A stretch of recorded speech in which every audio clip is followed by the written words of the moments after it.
Bismillahirrahmanirrahim. Dear students, Assalamu alaikum. Today I will discuss a topic with you. The title of the topic is The Basics of Foreign Policy, or Foreign Policy Basics.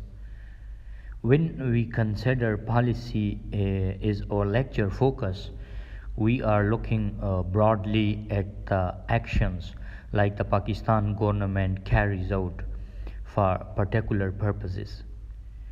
In the case of foreign policy, the purpose is to manage its relationships with other nations of the world.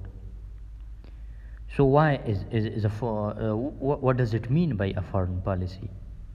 We can think of it on several levels as the goals that state's officials seek to attain abroad, the values that give rise to those objectives, and the means or instruments used to pursue them. This definition highlights some of the key topics in Pakistan foreign policy, such as the national goals abroad, and the manner in which the Pakistan tries to achieve them. The first goal is the protections of the Pakistan and the lives of its citizens, both while they are in Pakistan or when they are travel abroad.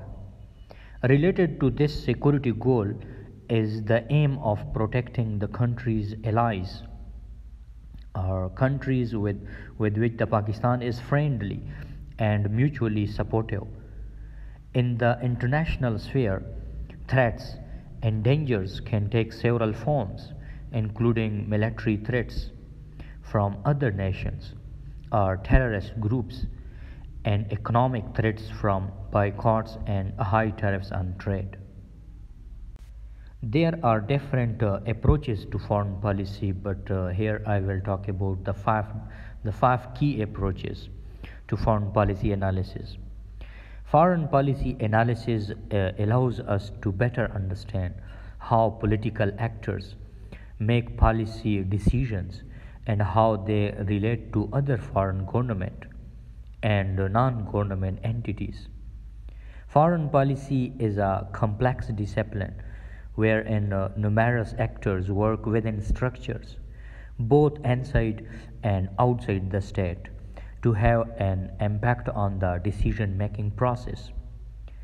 It is useful to have analytical process models to illuminate the dynamics in this field and help explain how states conduct their foreign policy, international relations, and diplomatic endeavors.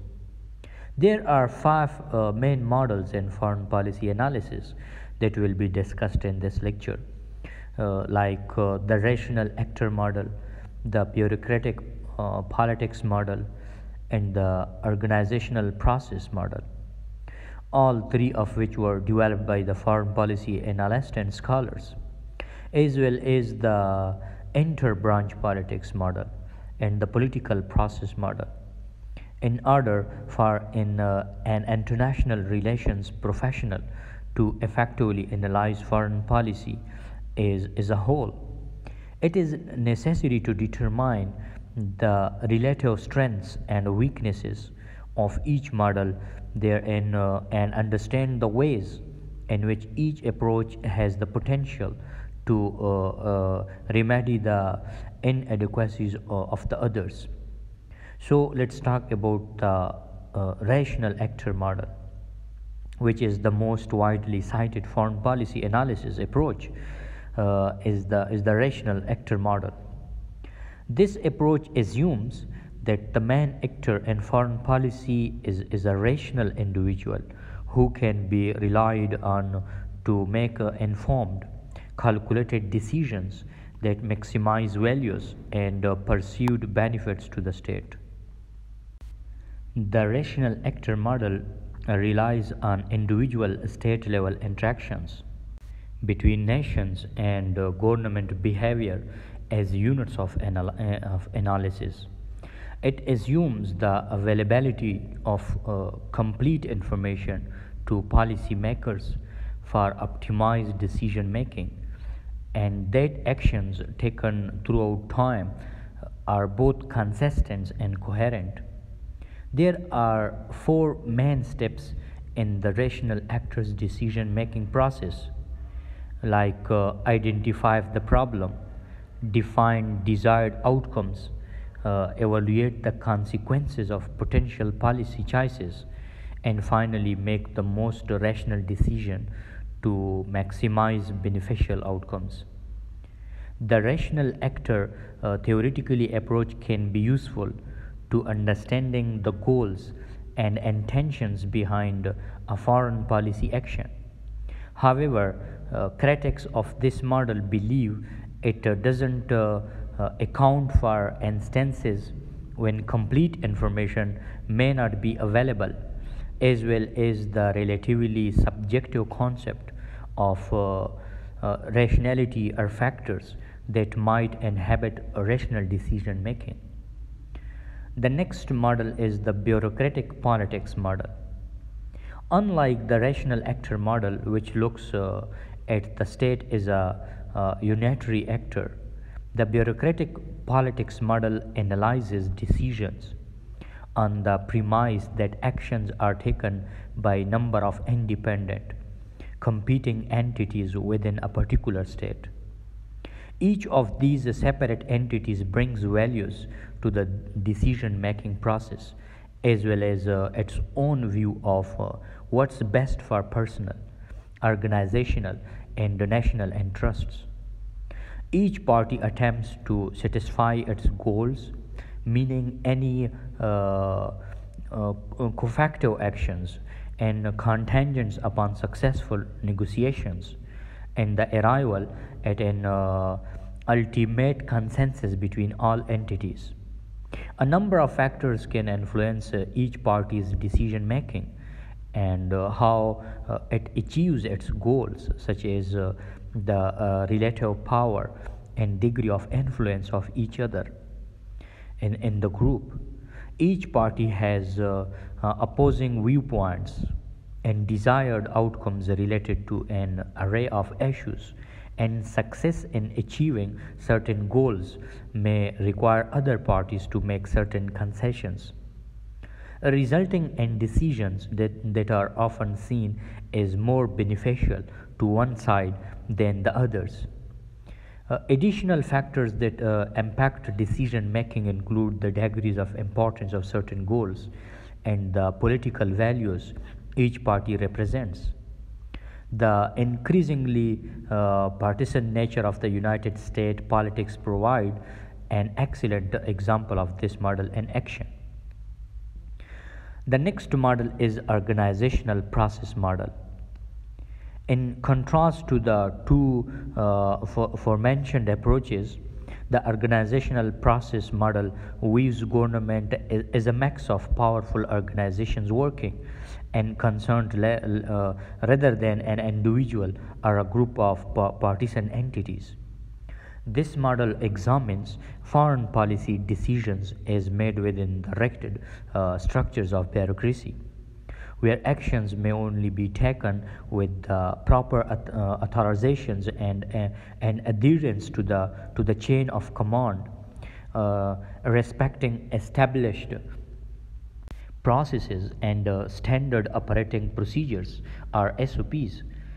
Here, government leaders do not tackle the broader scope of a crisis, but instead delegate smaller facets of the issue to committees, departments, or other bureaucratic entities supporting the government. Critics often bemoan the fact that this model limits individuals' ability to act, which results in a reduced insight and a lack of alternative perspectives. The organizational process model can also decrease the overall flexibility of an organization. However, employing this model has the potential to streamline decision making with the establishment of standard protocol for certain circumstances with predictable, measurable outcomes. In other words, the organizational process model anticipates the measured pace of bureaucratic practices and seeks to create protocol then that can be readily applied in the event of a crisis.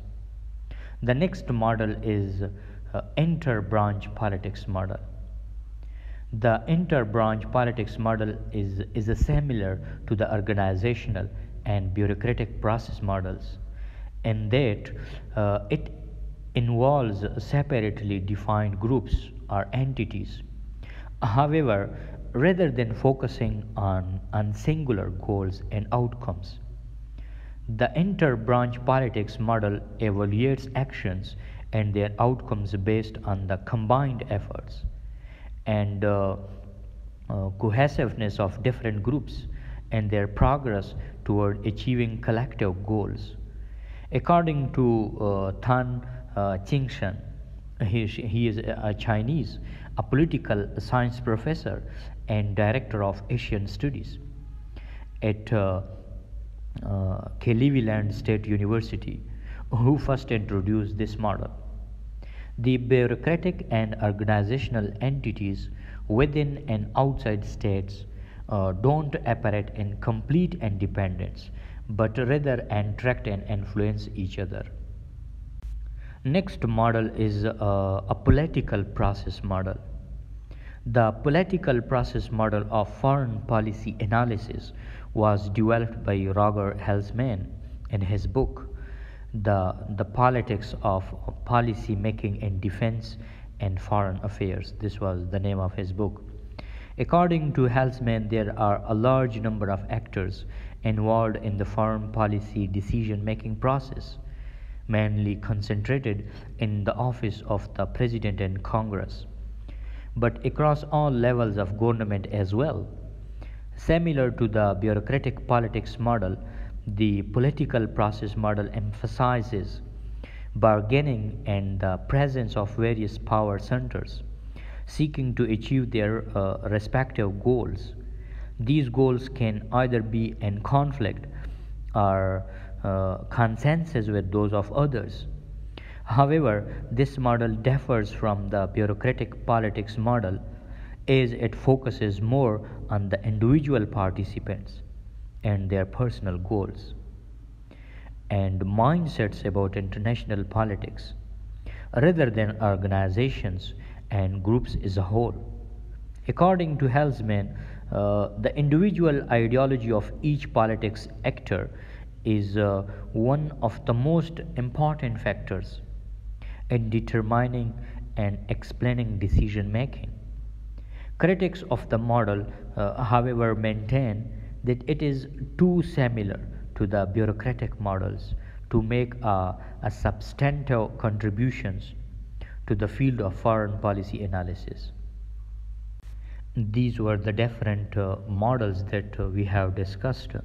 So let's talk about the Pakistan foreign policy, its objectives and principles.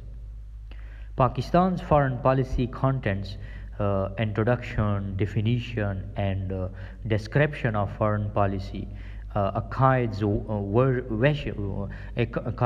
vision of foreign policy of Pakistan, foreign policy making agencies of Pakistan, basic goals of Pakistan's foreign policy, the guiding principles of Pakistan foreign policy, protections of freedom and sovereignty, cordial relations with Muslim countries, non-interference in internal affairs of other countries, implementation of the United Nations Charter, promotion of world peace, non-alignment, support for self-determination, and condemnation of racial discrimination, nuclear, non-proliferation and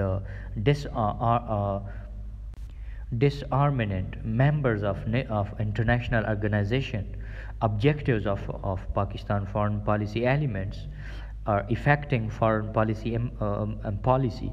These are the different topics that I'm going to discuss with you. Like no country today can think of a life independent of other nations. Every country has to develop relations with other countries so as to meet its requirements and economical, industrial, and technological fields. It is thus necessary for every country to formulate a sound foreign policy. Pakistan is an important third world country and its development stage. It also has formulated its foreign policy keeping in mind its geography, politics, and economic. The foreign policy of a country is an essence projections of its internal policies like social, political, and economic. When you talk about the basic goals of Pakistan foreign policy, so you should keeping cordial and friendly relations with all countries. It's must or it should be a goal of a country. Guiding principles of Pakistan foreign policy, following all the basic principles of Pakistan's foreign policy. The protection of freedom and sovereignty. Pakistan came into being after great sacrifices of millions of Muslims. Like any other country, also considers with deep regard the need of for preservation of its independence and doesn't allow any country to harm its freedom. Therefore, the principle of protection of independence and sovereignty is the cornerstone of Pakistan foreign policy. Like cordial relations with Muslim countries, Pakistan always tries to establish cordial and friendly relations with Muslim countries. It has always moved its concerns against Israel, India, and the USSR, capturing Palestinian or Kashmir and Afghanistan respectively. Pakistan has shouldered high responsibilities and used her influence for safeguarding the rights of the Muslims. Pakistan is also an active member of the Islamic Conference. Non-interference in internal affairs of other countries. Pakistan has sought to establish normal and friendly relations with all countries, especially in neighboring countries. On the basis of the universally acknowledge the principle of national sovereignty, non-use of force, non-interference in the internal affairs of states, implementation of the United Nations Charter. Pakistan's policy is to act upon the United Nations Charter and to support all moves by the United Nations to implement it. The great power structure prevailing in the world politics also greatly influenced the policy of a country. While making foreign policy, the state has to take note of the international law, its territories and contracts. While formulating its foreign policy, a country has to take note of the reaction of other states to its various actions. Alliances concluding by various states also greatly influence the foreign policy. The word public opinion also influences the state's foreign policy. Foreign policy is the name of running country's affairs, mainly the relationship between one country to other. Safeguarding the interest of a country, keeping the state safe and secure. The guiding principle of Pakistan foreign policy are rooted in the country's Islamic ideology, its rich cultural heritage and historical experience.